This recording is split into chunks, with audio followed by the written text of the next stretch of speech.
हाँ उठा लिया। अब बोल क्या करूँ? अरे बोल ना, अब क्या करूँ?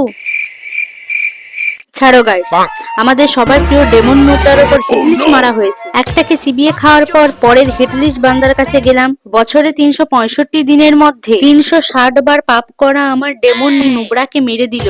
আমি গিয়ে ট্রোগন দিয়ে মাথার ভুতটা নামিয়ে দিলাম। এ ট্রোগনের হেভি ড্যামেজ তো দেখো। আমি ভাই শান্তিপরায়ণ মানুষ, আমি নিজের রাস্তায় হাঁটছিলাম, আমি কাউকে কোনো ডিস্টার্ব করছিলাম না, কিন্তু আমার শান্তি নষ্ট করার জন্য এক অসুর, যার কোনো সুর ছিল না, আমি তাকে মেরে দিলাম তার জীবনের সুর ফিরিয়ে আনার জন্য। দেখো গাইস, থ্যাংক ইউ বলার কোনো দরকার নেই, আমি জানি তোমরা সবাই আমাকে থ্যাংক ইউ বলতে চাও। এ কে রে? আরে আমি রে, আমি ভগবানের কাছে ছিলাম, দেখলাম ভগবান লাত মেরে এখানে ফেলে দিল। পড়লে আমার ঘাড়ের ওপরে পড়তে হতো, আমি তো এক্ষুনি পট করে মরে যেতাম।